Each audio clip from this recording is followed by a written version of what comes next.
विद्यार्थी मित्रांनो, नमस्कार. बालविद्या मंदिर परभणीच्या यूट्यूब चॅनलवर आपल्या सर्वांचे मी मनपूर्वक स्वागत करतो. यावर्षी कोरोना विषाणूच्या प्रादुर्भावामुळे जगात अभूतपूर्व अशी परिस्थिती निर्माण झालेली आहे आणि याच अभूतपूर्व परिस्थितीमध्ये आपणास ऑनलाईन शिक्षण घेणं ही काळाची गरज निर्माण झालेली आहे. ऑनलाईन शिक्षण घेत असताना विविध माध्यमातून विद्यार्थ्यांच्या शैक्षणिक कलागुणांचा विकास व्हावा यासाठीच आपण आजपासून आपल्या विषयाचे शैक्षणिक व्हिडिओ तयार करणार आहोत आणि या आधारे आपण इयत्ता 6वीच्या विद्यार्थ्यांना आपण इतिहास, भूगोल आणि नागरिकशास्त्र या विषयाच्या संदर्भाने आपणास परिपूर्ण माहिती दिली जाणार आहे. आपल्या या इयत्ता 6वीच्या पहिल्या प्रकरणामध्ये आपण त्याचा आढावा घेऊयात. वर्ग 6वा, प्रकरण पहिले, भारतीय उपखंड आणि इतिहास. विद्यार्थी मित्र हो, भारतीय उपखंड आणि इतिहास या पहिल्या प्रकरणामध्ये पाहण्यापूर्वी आपण मागच्या वर्षी इयत्ता 5वी मध्ये मानव आणि त्याच्या सभोवतालचा परिसर याचा कसा घनिष्ठ संबंध असतो त्याची माहिती आपण मागच्या वर्षीच्या 5वीच्या इयत्तेमध्ये घेतलेली आहे. आणि आपण जर मागच्या भूतकाळाचा विचार केला तर त्यामध्ये अश्मयुगीन काळातील विविध प्रकारच्या ज्या संस्कृती उदयाला आल्या त्या सर्व संस्कृतींमध्ये प्रामुख्याने नदीच्या किनाऱ्यावर किंवा नदीच्या खोऱ्यामध्ये मोठ्या प्रमाणावर या संस्कृती आपल्याला आढळून येतील. इतिहास म्हणजे मानवी संस्कृतीच्या प्रवाहात घडून गेलेल्या सर्व भूतकाळातील सुसंगत घटनांची माहिती. कारण इतिहासामध्ये मागील घडून गेलेल्या घटनांचा सुसंगतपणे आढावा घेणं हे जास्त गरजेचं असतं. स्थळ, काळ, व्यक्ती आणि समाज या 4 घटकाशिवाय इतिहास लिहिला जात नाही. यापैकी स्थळ हा जो घटक आहे तो प्रामुख्याने भूगोलाशी किंवा भौगोलिक घटनांशी निगडीत असलेला घटक आहे. त्यामुळे इतिहास आणि भूगोल या दोघांचं नातं हे अतूट अशा स्वरूपाचं आपल्याला जाणवेल. आहार, वेशभूषा, घर बांधणी आणि व्यवसाय या सर्व बाबतीचा जर तुम्ही प्रामुख्याने विचार केला तर या सर्व घटना ह्या मानवी समाज जीवनासाठी आवश्यक तर आहेच, परंतु मानव या परिसरात असणाऱ्या उपलब्ध घटकाच्या आधारे त्याची परिपूर्तता करत असतो. उदाहरणार्थ आहार घेतला आपण, वेशभूषा घेतली, घर बांधणी घेतली किंवा व्यवसाय घेतला. ह्या सर्व ज्या घटना आहेत ह्या सर्वच्या सर्व घटना परिसरातील उपलब्ध असणाऱ्या गोष्टीवरच अवलंबून आहेत. उदाहरणार्थ जर आपण आहाराचं उदाहरण घेतलं तर डोंगराळ प्रदेशातील लोकांचा आहार वेगळा असेल आणि मैदानी प्रदेशातील लोकांचा आहार वेगळा असेल. जर आपण वेशभूषेचं उदाहरण घेतलं तर डोंगराळ प्रदेशातील लोकांची वेशभूषा वेगळी असेल आणि मैदानी प्रदेशातील लोकांची वेशभूषा वेगळी असेल. बर्फाळ प्रदेशातील लोकांची वेशभूषा अजून वेगळी असेल. जर आपण आहाराच्या संदर्भामध्ये पाहिलं, वेशभूषेच्या संदर्भात पाहिलं, व्यवसायाच्या संदर्भाने आपण पाहिलं किंवा घर बांधणीच्या स्वरूपात जर आपण विचार केला तरी सुद्धा आपल्या देशामध्ये वेगवेगळ्या प्रकारच्या परिस्थितीमध्ये वेगवेगळ्या प्रकारची घर बांधणी आपल्याला झालेली दिसते. मैदानी प्रदेशामधील वेगळ्या प्रकारची घर बांधणी असतील, डोंगराळ प्रदेशामध्ये वेगवेगळ्या प्रकारची घर बांधलेली असतील, आणि तुम्ही जर बर्फाळ प्रदेशामध्ये किंवा डोंगराळ भाग सोडून जरी दुसऱ्या प्रदेशात गेलात तर त्या ठिकाणच्या असणाऱ्या बर्फाळ अशा प्रदेशामध्ये सुद्धा वेगळ्या प्रकारची घर बांधणी आपल्याला जाणवेल। याचा अर्थ असा होतो की निसर्गातील प्रत्येक गोष्टीचा वापर मानव हा प्राचीन काळापासून त्यांच्या निवाऱ्यासाठी करत आलेला आहे, त्यांच्या आहारामध्ये करत आलेला आहे, त्यांच्या विहारामध्ये करत आलेला आहे आणि त्यांच्या घर बांधणी व्यवसायात सुद्धा करत आलेला आहे। प्रामुख्याने डोंगराळ प्रदेशात जर आपण विचार केला तर डोंगराळ प्रदेशातील लोकांचा व्यवसाय काय असेल, तर डोंगराळ प्रदेशातील लोकांचा व्यवसायामध्ये डोंगरातून वेगवेगळ्या प्रकारची डोंगरातल्या वस्तू, उदाहरणार्थ प्राण्याची शिकार करणे असेल किंवा काही झाडांचा मध गोळा करणे असेल, झाडांची फळं गोळा करणे असेल, झाडांच्या पानापासून काहीतरी बनवायचा व्यवसाय करत असतील, अशा स्वरूपाचे व्यवसाय हे डोंगराळ प्रदेशामध्ये चालत असतात। किंवा डोंगराळच्या प्रदेशामध्ये त्या ठिकाणी एखादा मेंढपाळ सारखा व्यवसाय असेल। म्हणजे प्रामुख्याने या ठिकाणी वेगवेगळ्या पर्यावरणाच्या संदर्भाने मानव हा प्राचीन काळापासून आपली उपजीविका करत आलेला आहे, ही गोष्ट आपल्या लक्षामध्ये येईल।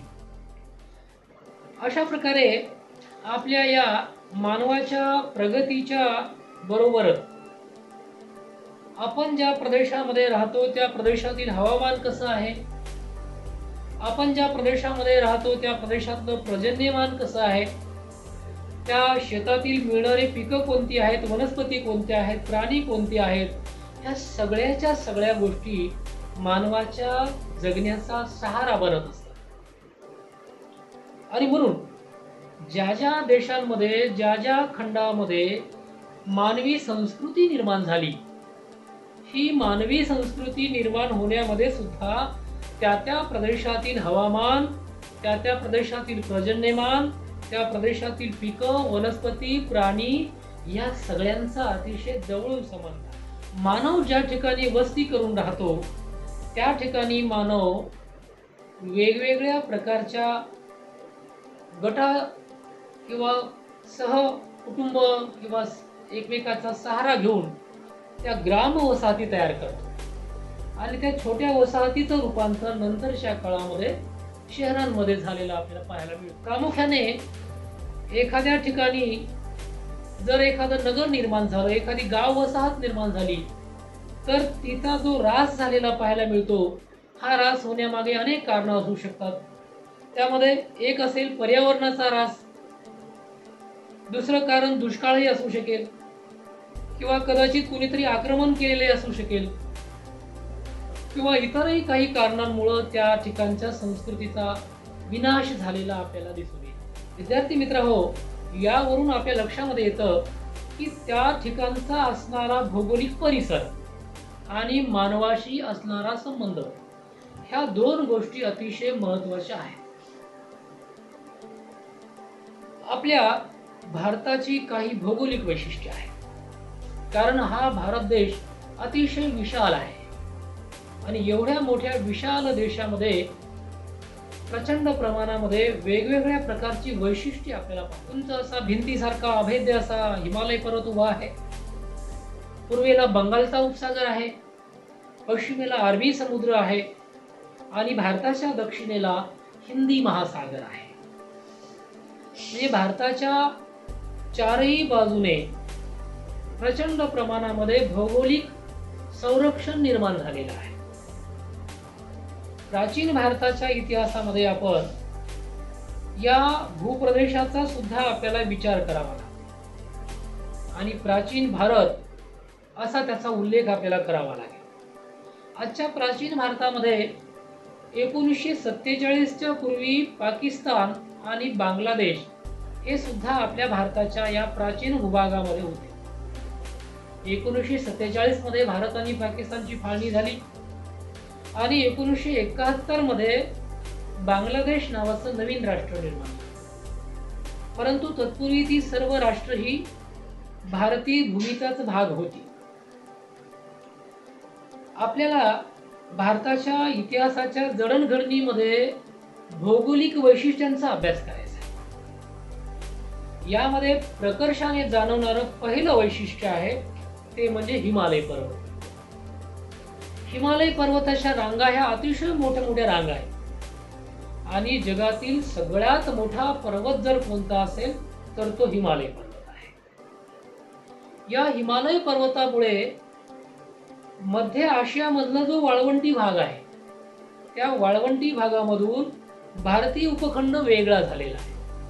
म्हणजे हिमालय पर्वताने मध्य आशियातील वाळवंटी भागापासून भारतीय उपखंडाला वेगळं करण्याचं काम केलेलं आहे हे लक्षात घ्या. हिमालय आणि हिंदुकुश पर्वताच्या रांगा आहेत. त्यापैकी हिंदुकुश पर्वत रांगांमध्ये काही खिंडी आहेत. उदाहरणार्थ खैबर खिंड आणि बोलन खिंड.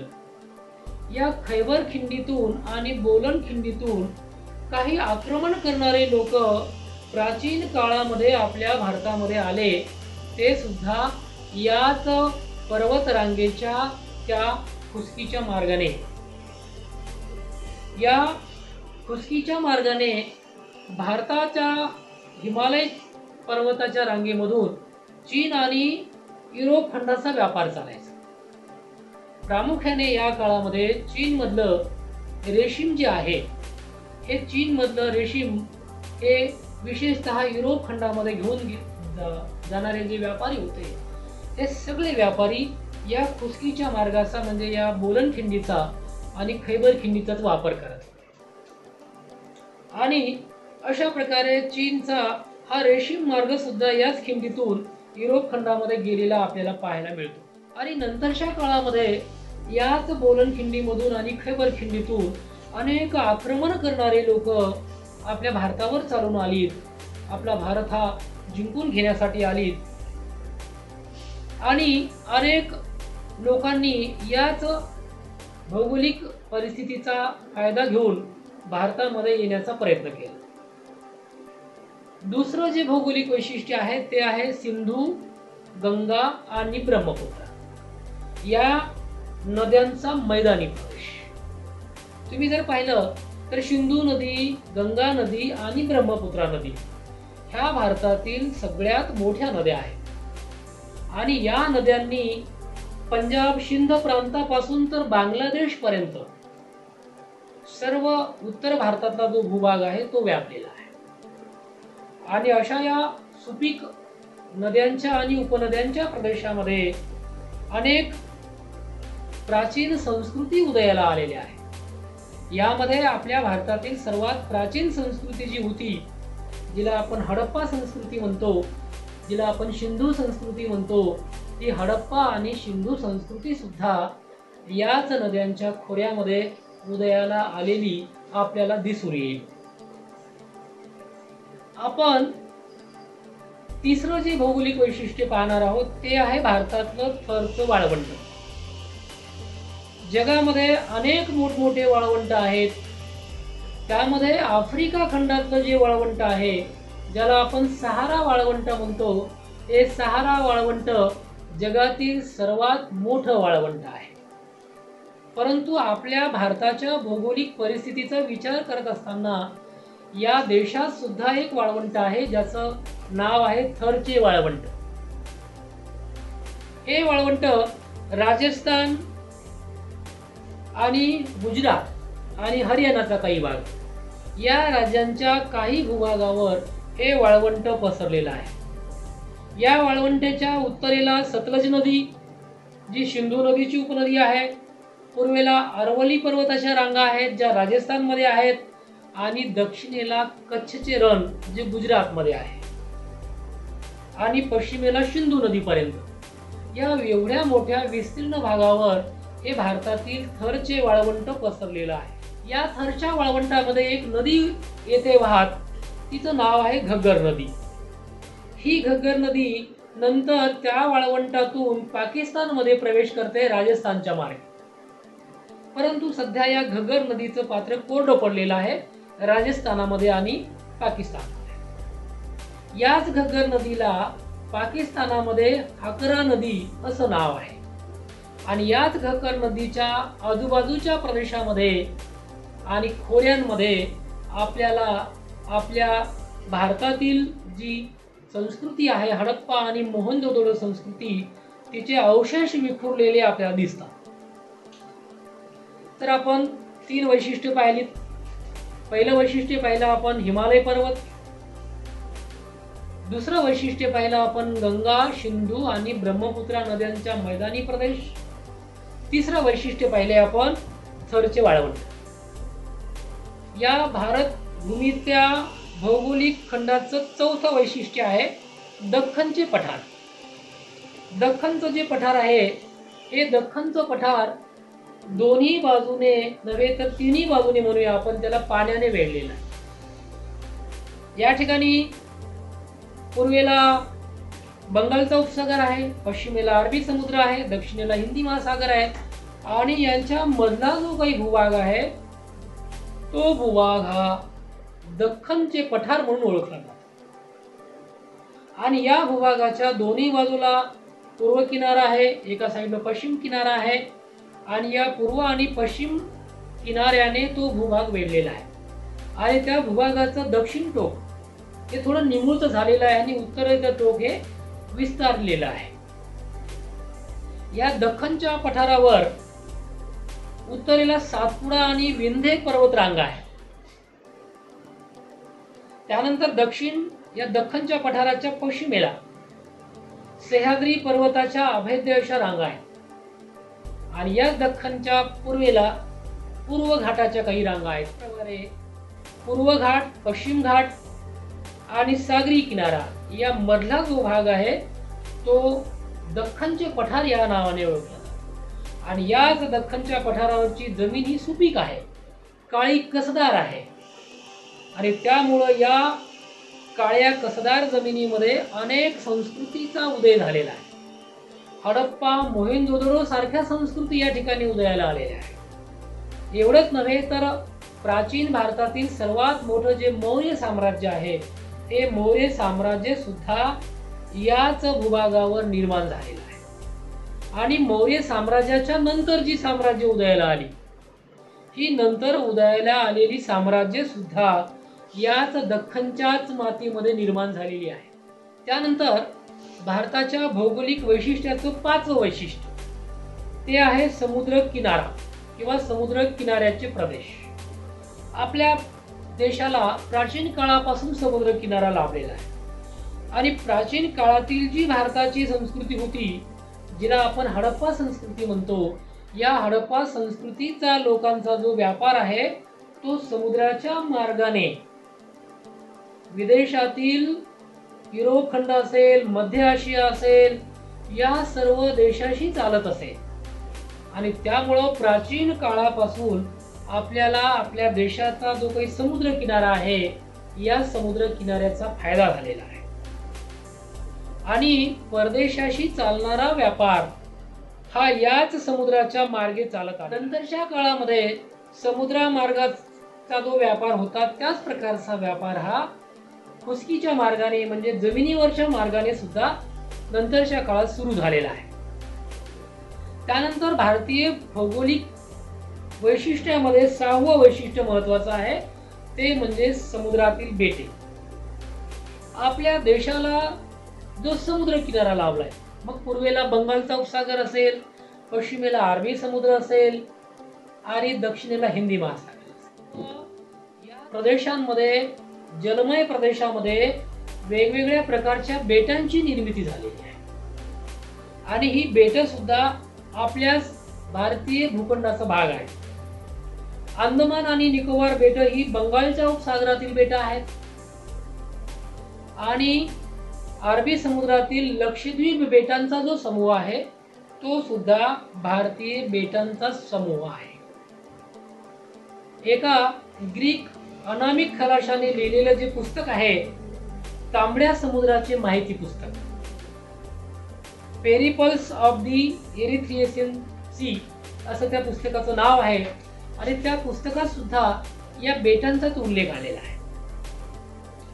या ठिकाणी आपल्याला भारतीय उपखंड ही जी संकल्पना आहे ही भारतीय उपखंडाची संकल्पना हडप्पा आणि मोहनजोदडो जे सध्या पाकिस्तानामध्ये आहेत, हे पाकिस्तानात असलेली हडप्पा आणि मोहनजोदडो म्हणजे पाकिस्तान, त्याच्या पलीकडे अफगाणिस्तान, नेपाळ, भूटान, बांगलादेश, श्रीलंका आणि आपला भारत देश, या 7 देशांचा मिळून जो काही उपखंड तयार झालेला आहे, ज्याला आपण भारतीय उपखंड असं म्हणतो.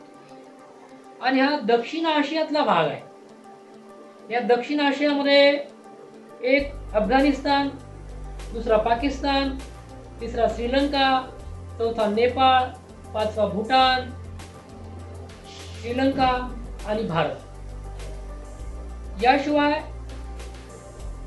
जो काही चीन आणि म्यानमारचा भाग आहे, जो आपल्या भारताचा शेजारी आहे. पण चीन आणि म्यानमार या 2 देशाचा समावेश हा भारतीय उपखंडामध्ये केला जात नाही. तर भारतीय उपखंडामध्ये अफगाणिस्तान, पाकिस्तान, नेपाळ, भूटान, बांगलादेश, श्रीलंका आणि भारत या देशांचा उल्लेख हा भारतीय उपखंडामध्ये केलेला जातो.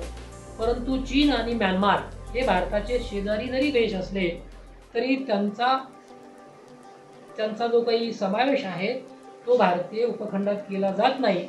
मात्र चीन आणि म्यानमार हे भारताचे फार प्राचीन काळापासून आपले सहकारी आहेत, आपले शेजारी देश. तर विद्यार्थी मित्र हो, आज आपण आपल्या इतिहासाचं जे पहिलं प्रकरण आहे ते आपण आज यूट्यूबच्या माध्यमातून तुमच्यापर्यंत पोहोचवण्याचा मी प्रयत्न केला आहे, ज्याचं नाव होतं भारतीय उपखंड आणि इतिहास. आशा आहे की तुम्हाला या प्रकरणातील ज्या काही भौगोलिक घटना आहेत आणि ज्या भौगोलिक घटनांचा मानवाच्या जीवनावर परिणाम झालेला आहे किंवा मानवाचं जीवन आणि भूगोल किंवा भूगोल आणि इतिहास यांचा जो काही संबंध आहे हा तुम्हाला समजला असेल. याशिवाय या पाठावर आधारित जो काही स्वाध्याय आहे तो स्वाध्याय मी तुम्हाला PDF स्वरूपामध्ये नंतर पाठवणारच आहे. तर विद्यार्थी मित्र हो, या पाठाचा चांगल्या प्रकारे अभ्यास करा. व्हिडिओ एकदा दोनदा पहा. हा व्हिडिओ मी आपल्या शाळेच्या यूट्यूब चॅनलवर टाकलेला आहे. ते यूट्यूब चॅनलसुद्धा सबस्क्राईब करा आणि आपल्या सर्व मित्रांनाही सांगा. आणि घरातच राहा, सुरक्षित राहा, स्वतःची काळजी घ्या आणि सर्वांनी आनंदी राहा. धन्यवाद. नमस्कार. जय हिंद.